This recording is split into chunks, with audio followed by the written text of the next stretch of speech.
All right. I think we're ready to go back. Who's next? Yeah, next I'd like to recognize Melinda Welton, Chair of the TOS Conservation and Policy Committee.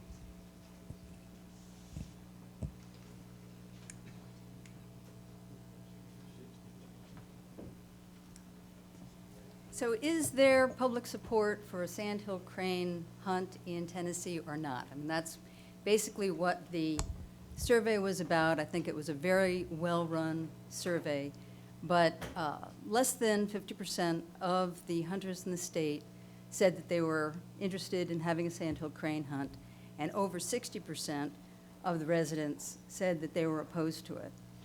I think the impact is not the impact of a hunt, as Gray was talking about the numbers.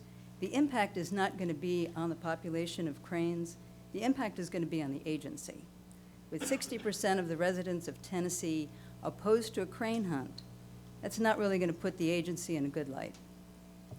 There were a couple of items in the survey that I want to go through, but some of you are fairly new to sandhill cranes, so I wanted to talk just a brief moment about the biology. The sandhill crane population in the eastern flyway was dramatically reduced before there was hunting was made, was regulated. Those numbers have been increasing. Of late, they are increasing quite a bit. Not all of the subpopulations in the breeding range for the Atlantic flyway are increasing. Some actually have been decreasing. This is the slowest reproducing species that is found in Tennessee. I'm not sure about bears, but certainly in terms of birds, it's the slowest reproducing species. Cranes don't reach reproductive age until they are 5 to 7 years old. At most, they raise 1 chick a year. That young will stay with the adults for 10 months. And they stay with the adults, usually within a few meters. They don't look terribly different from an adult, but they can be brown, not dissimilar from a whooping crane chick. They migrate through Tennessee starting in late November. A lot of folks go to view the cranes on the Thanksgiving weekend. They mostly leave by the end of February. And during that time, there are thousands of folks that make visits to that gazebo to watch cranes. Charles Murray is our local expert around the Hiwassee, and he can tell you more specifically about the numbers of visitors. So it's not just on weekends, it's not just during the festival, it's throughout the year. I have never been to that gazebo by myself, and I've often seen grandparents and grandchildren.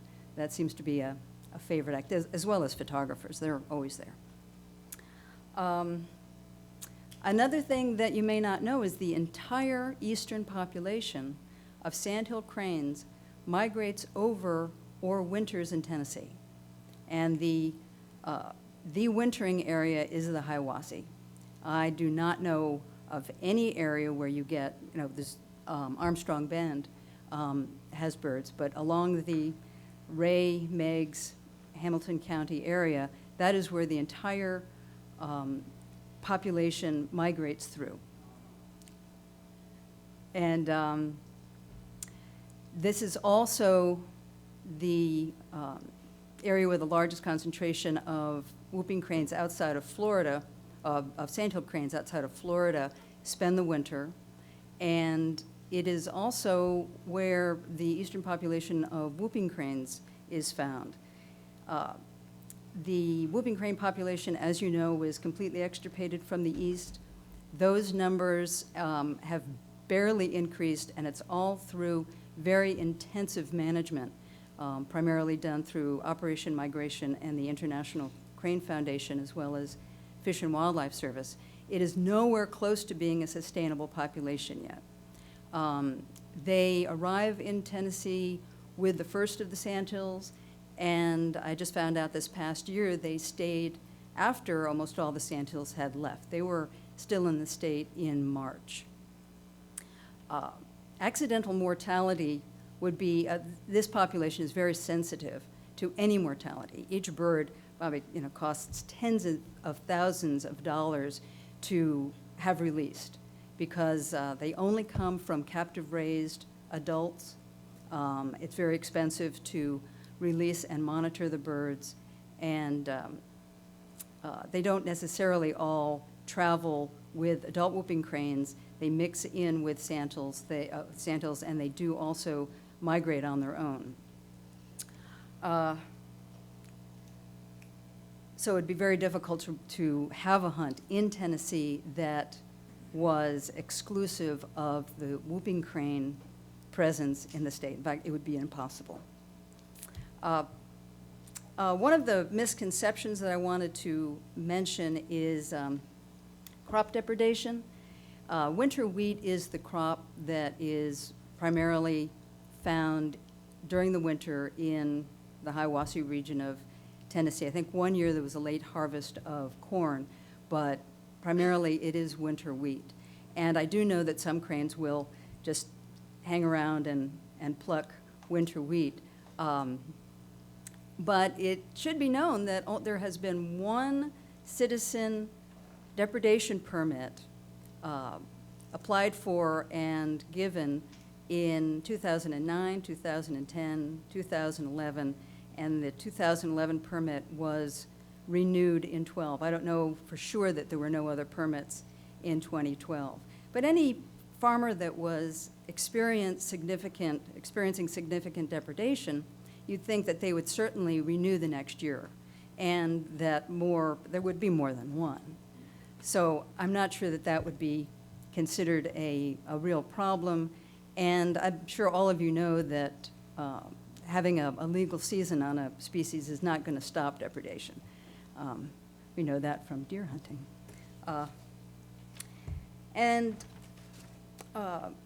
The compatibility between hunting and wildlife watching, the survey showed that, the survey showed that wildlife watchers, residents, all support legal hunting. And that's a very nice thing to know, that the number of anti-hunters must be very, very low in the state. When asked if residents and hunters thought that there was any incompatibility to having wildlife watching and hunting happen in the state, everyone thought that that would be fine. What they perhaps didn't know is that both of those activities would be happening in a very small geographic area of the state. I mean, Hiawassee is the focal point for the activity of the crane roosting and the crane feeding, and it is the best place in eastern North America to see a crane and to photograph a crane. So this is, I mean, we've got a gold mine here that we have barely even comprehended. I mean, there are a lot of folks that don't know about sandhill cranes in the state because they really only have been coming here in any numbers in the past few years.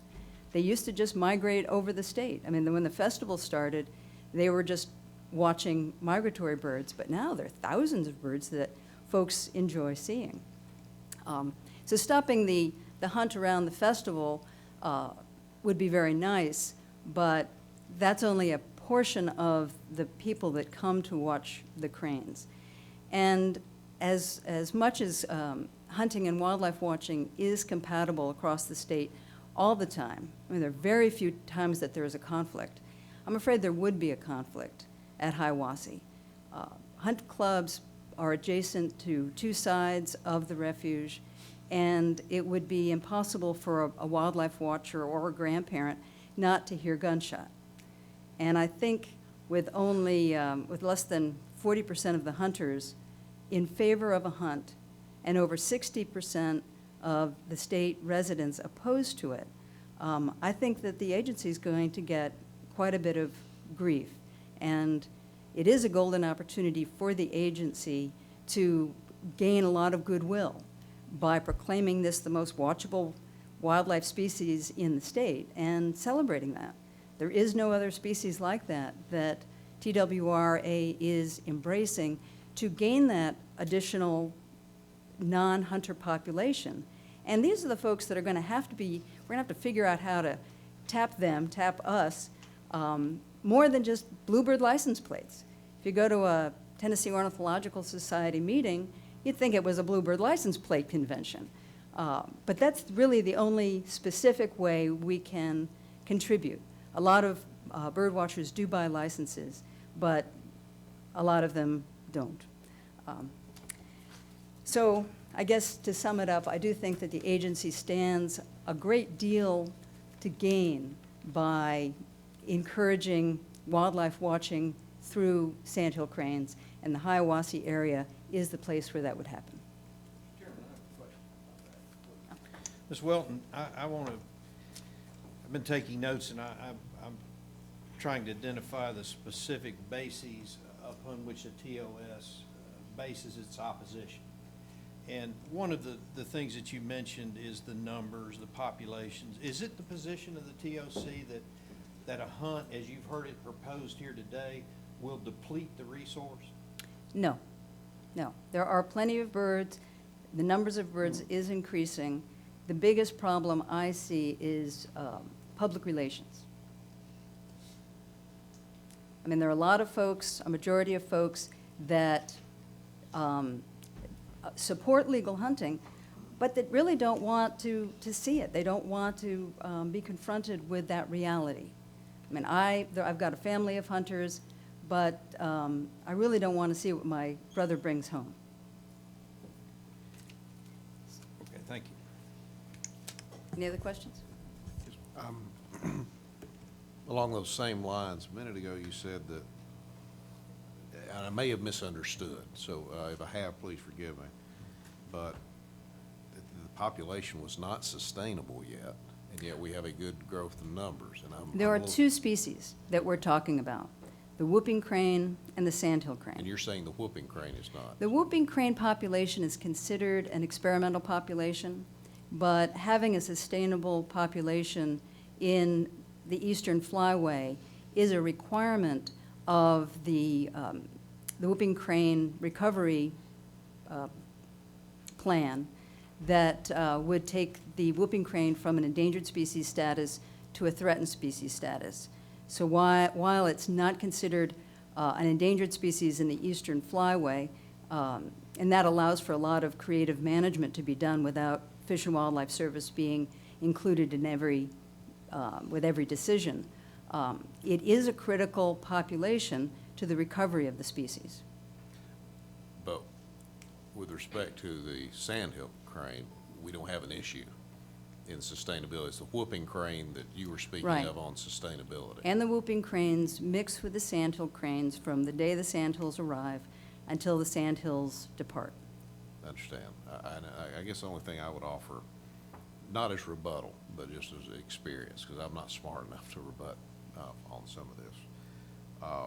I've also watched what's happened in Arkansas, the ivory-billed woodpecker that was discovered by hunters, and that has, the bird watchers and the hunting community has coexisted. In fact, it's probably what has sustained many of the community's economy in post-hunting season. And the fact that, Gray, please correct me if I'm wrong, but Fish and Wildlife has to feel pretty good about the sustainable position of the sandhill crane to even be proposing this. And likewise, if I'm remembering right, this is not a number that's cast in stone forever. This is a number that's evaluated every year based on their population studies, just like duck, just like geese. And there will be a day when we have drought that this number will probably come down. Is that a fair statement, sir? Need to come to the mic? Can you hear me? The number, the number will change. I mean, the plan is written so that if things do go down, the number will go down. It will close. Like we said, there's a ceiling of 30,000 birds in the flyway. If we ever hit 30,000, it closes. Hunting across the board closes. The thing to remember, whoopers are an issue, but the same people that manage sandhills manage whoopers, and they've gone through the environmental impacts or the environmental assessment and said this will not have impact on the sandhill population or other populations. So it's one agency that's setting the tone for both of these populations. So I do agree that you know, it's a concern. That's why we're doing education. That's why Kentucky, as soon as a whooper shows up in the state, they put out notices to everybody that'll listen. I think that's a valid point. We don't want whooper shot, but at this point, we don't think it's a concern. The feds haven't thought it's a concern. We want to consider it, but not worry too much about it. Right? Well, just to clarify, Director Carter suggested that I am a professional ornithologist, so I have a little bit of standing in saying this. And I'm very sorry to let you know that the ivory-billed woodpecker is, I'm afraid, extinct. There was a great furor over an individual that was thought to have been seen, and I was part of the initial group that was on the team to try to find these birds again. And after a great deal of work, in fact, there was suspicion that there were ivory bills in Tennessee, over in the western part of the state. The bird does not exist. I would agree. I would agree. Can I ask you what caused it? Over here. Oh, sorry. What caused that, if you don't mind? The The extinction? ivory bill? Oh, Yeah. the extinction? It had to do with harvesting the trees. They required old-growth forest. In fact, the last stand was owned by the Singer Sewing Machine Company, because they made their cabinets, and they were on the verge of protecting the last stand that were known to have ivory bills, and they decided to cut it for pallets for World War II transport of goods. I'd like to speak to you, Ms. Welton. This commission and I myself have a lot of respect for your passion for the Sandhill cranes, and the same goes for Mr. Hoff.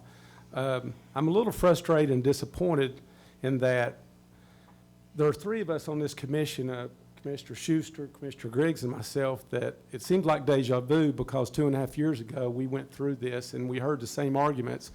And I actually seconded the motion at that time to delay setting a season, because we felt like at that time that there was not enough information, and we challenged you. In fact, this morning I rewatched the video of that meeting so I could be sure what I said and what Chairman Chase said, and we challenged y'all to come together and communicate with us and spend the time educating us and come to some sort of agreement. Because in my comment, when I seconded it, I said, when you come back in 2 more years, I want you to understand that unless the commission has a different opinion than I have, then we're probably going to implement a season.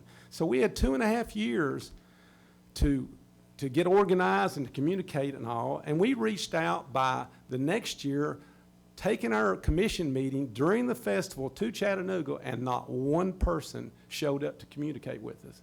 We had to go to the festival out there to even say hello. And I don't understand. I understand that there's no middle ground. I understand y'all don't want a season, but I want you to understand we're all conservationists here. President of the Ducks Unlimited in the state of Tennessee, Conservationist Committee nationally, DU. I mean, we're all conservation, but we're also hunters, and we represent the hunters in this state.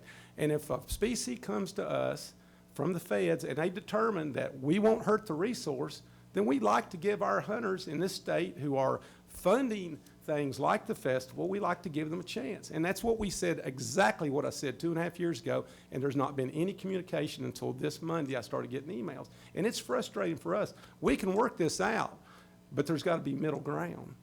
Well, I would have to say I do apologize for that information gap, and I did not realize that we were invited to be more involved with informing the commission. And if a vote is going to happen in August, I will make every effort to communicate with every single one of you to let you know more about the biology and what our thoughts are on this issue. I think you need to understand, unless I'm reading the commission wrong, there's probably going to be a vote in favor of a hunt. And so the information that we need to share is, what can y'all live with, as far as what can you live with around the festival? you know, I mean, Mr. Hoff showed some promise that he was asking, do we have to do the max as far as days and number of birds and all? But I'm just saying, I'm saying exactly what I said 2.5 years ago, and Chairman Chase made that comment. You better listen, because some of these guys coming back, they're telling you, we need to communicate, we need to get together on it. And it's just a shame that there hasn't been communication. Well, I would agree with that, and if I can change that or help change that, we will, and that is, since the vote will not happen until August. I forgot what I was going to say. May I ask a question? Certainly. Is there anything short of not having a hunt that would convince you or not make you happy, but for you to drop your objections? Well, there's been a great deal of discussion about that within the bird watching, wildlife watching community. And I believe Director Gaston said that they put a buffer around certain areas, or maybe they have refuges. There has been discussion that it would be more palatable to bird watchers if there was a region around Hiawassee that was closed to hunting.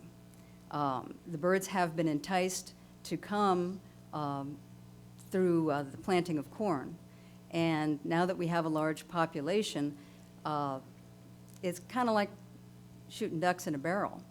I'm not sure it would be all that difficult to shoot a sandhill crane in the Meigs-Ray County area. They do forage in people's backyards. Mr. Chairman, of course, I was not here 2 years ago. So what I'm really trying to do here today is identify the specific reasons that TOS is opposed to the hunting of sandhill cranes. And I understood you to say it was not because of concern that the hunt would result in a depletion of the resource. And I think what I understood you to say is that your concern was that it would create a public outcry that would be detrimental to this agency. Is that the primary reason that you're opposed to the hunt? That is one of them, that it would alienate a large portion of the folks that see hunting cranes as not a good idea. There is no traditional hunting of sandhill cranes in Tennessee, so we're not really depriving a hunter of anything. When I have talked about crane hunting to folks, you know, the number one thing that they ask me is, why would anyone want to shoot a sandhill crane? And I mean, it is a majestic bird. Aside from a whooping crane, it is the largest bird. It's over 4 feet tall. It's got a wingspan almost 6 feet wide. I mean, it is a dramatic bird. And what a great thing for the agency to embrace this as a bird that they promote wildlife watching through. You know, one of the biggest mammals that I've ever seen is the elk. And this agency has brought the elk to Tennessee, and it's enjoyed by wildlife watchers in large numbers. It's also hunted. So I have trouble with the concept of that we don't hunt an animal because of its size. I'll just tell you that. What about the concern that you mentioned of accidental mortality with the whooping crane? I mean, to what extent? We heard from Kentucky, and they haven't had any incidents of that. Well, they have very few whooping cranes, and the birds there migrate through. Kentucky is a very different situation from Tennessee. They primarily get birds that fly over their state. So certainly hunting a sandhill crane in Kentucky would be challenging, because they're not stopping. The whooping cranes are flying as well, but they do stop here. And they spend months here. All right, thank you. Any other questions? Thank you. Thank you. Next, I'd like to introduce Mike Butler, head of the Tennessee Wildlife Federation.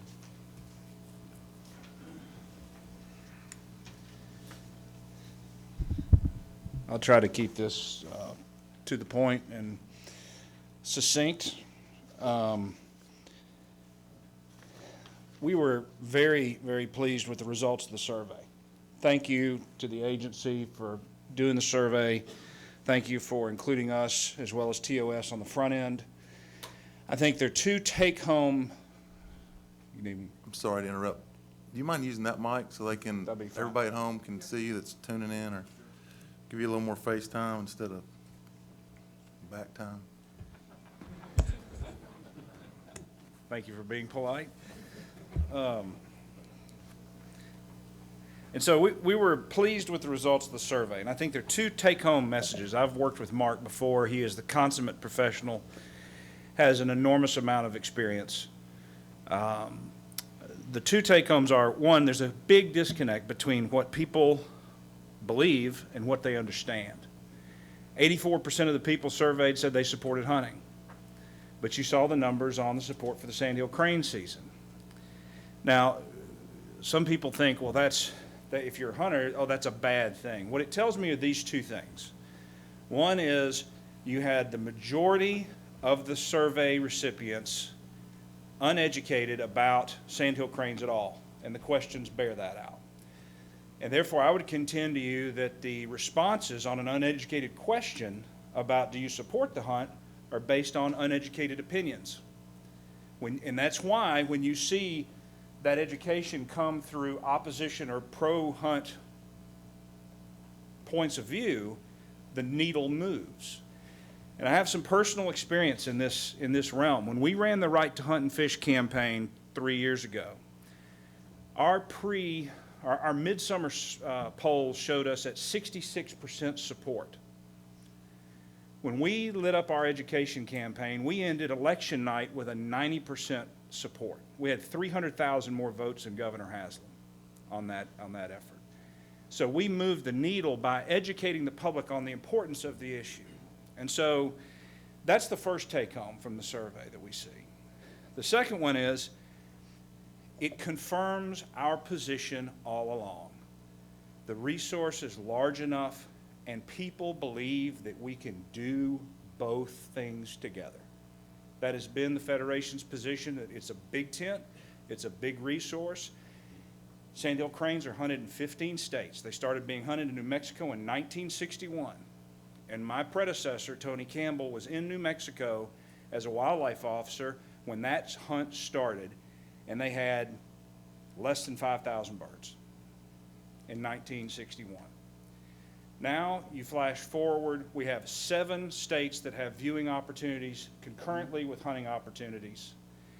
And I would point back to something that Dr. Anderson said earlier, is that we have, those counts that you see are numbers, the physical numbers of birds being counted. And those techniques being used have been perfected since the 1950s. And I know a little bit about this because I spent a lot of time on the breeding grounds during all of my graduate research.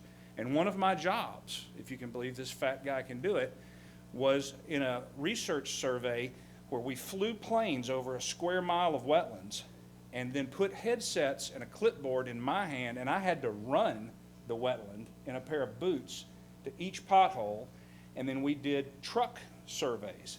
And the whole objective was to see which was the most accurate way to count waterfowl. Over and over and over again, the most efficient and effective way was by using airplanes. And that is the exact same technique that we use to measure our birds in the midwinter survey count and what the Fish and Wildlife Service uses across the continent. So those are the two big results that we see coming from the survey. I think what's very important, I think, and this is stating the obvious, this commission made a very difficult decision last year when it came to hogs.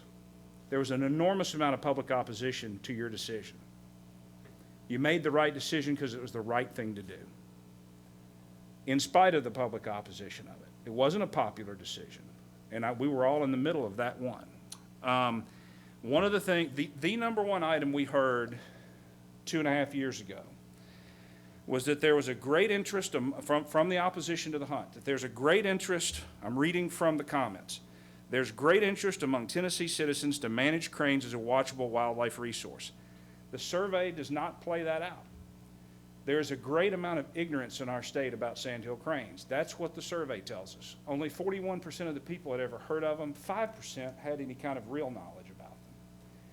And so I think looking at the data points and dealing with the facts, I think you've heard that the numbers are there. They can sustain a conservative approach to hunting, and we definitely support that hunt. Just to touch on a couple other pieces, the migration of cranes does largely concentrate in the Hiawassee Valley, in the Sequatchie Valley, excuse me, but we do have a number, several thousand birds are migrating through West Tennessee, where there won't be a season, and these are part of the same population. They come down the flyway together and they split off and go different routes hither, thither, and yon. The total number, I've done quite a bit of investigation. The total number of whooping cranes I can find that have been killed by hunters accidentally since they started hunting sandhill cranes is 3. Now, more whooping cranes have been killed than that. There were 3 additional that were killed by poachers, and apparently some others killed by vandals. But in terms of hunters accidentally shooting cranes, I can find 3 records of that occurring over the history of sandhill crane hunting. There was a point brought about crop depredation. Crop depredation can be debated, but what can't be debated is if you're the farmer and the cranes are on your property eating your crop. In Wisconsin, the USDA issued a report a few years back clearly showing that there were over $200,000 in crop depredation from sandhill cranes. And if in fact the majority of the population does come through the Sequatchie Valley, the refuge is only one of several thousand acres in that valley that have row crops planted on it. And so there is a real thing. Now, that leads into the discussion of depredation tags. I've got the numbers on the depredation tags after speaking with the service out of Atlanta. And the depredation tags, you had a high of 4 depredation tags in 2008, 90 cranes were killed. You had, I think, 3 in 2009, 2 in 2010, and 11 and 12 were the only years you had 1 tag, and they killed 17 and 18 cranes respectively. So we started asking around, why are people not using depredation tags if you have crop depredation? Here are the responses that we got. Many landowners and farmers are unaware. They simply don't know. I think y'all see that from time to time with people that experience deer damage. They don't know the option exists, and so they don't know to go ask. The second item was they're leery of working with the federal governments and the requirement of the permits. If you've ever looked at one of these permits, it's not easy to implement the permit. I personally know somebody that has a permit or has had one in the past. You cannot set up in a hunting situation to try to harass the birds. It is very, very strict, and it's very difficult to comply with. The third reason, the permits are time-consuming and difficult to get them through the process. You have to, most everybody I've talked to that had a permit had to make multiple phone calls, and it takes a long time to get them sometimes, which makes them not very effective for dealing with crop depredation. If you're a farmer, some of you are, you see where birds are on the property, or if you've dealt with deer, you need to be able to deal with the situation then, not later. And if you're going to go through and get a permit from the Fish and Wildlife Service to conduct a depredation kill, you're going to have a very hard time. So the reason they're not being utilized is because they don't work. Now, that being said, there have been 1,260 cranes killed in the Mississippi Flyway using depredation permits. I think that the folks in the Sequatchie Valley, and I can put you in touch with them to talk to them one-on-one, will tell you it's too much of a pain to do it. If the numbers support a season, why don't we just have a season and let hunters help us in that endeavor? And so I would think that would help open some doors in certain areas for hunting opportunities. Can't prove that, but I think that would be the case. So, you know, I think in summary, what I would say is that This is it's boiled down to a lot of folks that want to see the opportunity to hunt cranes, and a lot of folks that don't want to see the opportunity to hunt cranes. The science is clear. I don't think there's any debate about the science on that. I think that there are a number of people that do want to see the season. I think the number of waterfowl hunters I talk to definitely are different from just a general sample of hunters, even in the area. I mean, if you go talk to waterfowl hunters, they have a greater appreciation and knowledge of sandhill cranes. And so in closing, I think that what we want to see is the opportunity to hunt the cranes, but to do it in a wise and sustainable fashion, and in a way that recognizes and can help promote the viewing opportunities as well. I think that there's clear indication that both can exist. The tent is big enough. We can both enjoy our pastimes. There's not a reason that is legitimate in our mind to restrict one use over another. Any questions?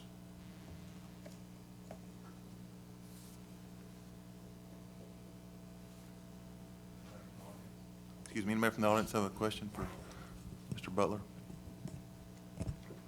Thank you very much. Any other comments from the commission concerning wildlife? Before we leave Sandhills? this subject, I'd just like to make one more comment, and that is, I feel like the agency has fully supported the efforts of bird watching of the cranes with our festival. I think the enormous amount of time that Ed Carter and John Meyer and Kurt Miles, that they all do, and I think they've done a wonderful job. When we went to the festival, it was a lot of fun, and it was a great spectacle, an amazing sight. And I see why people are passionate about it, but like I say, if the resource can stand it and we can come to a common agreement, then I do think that, in my heart, that I think a hunting season is appropriate, and I can't see that the agency will suffer from it. I think that if the number of people that know about cranes, if we hunt them, if that's going to elicit a response, they also need to know what we've been doing to provide opportunity to watch them over these years. So I appreciate you coming and expressing your opinion, and we do appreciate it. So if that's the case, then we'll move on now to Retention and Recruitment Committee. Ms. Julie Schuster. Thank you, Chairman McMillin. Let's take a quick break here, and I'll carry on here in just a minute. Would you say, Bill?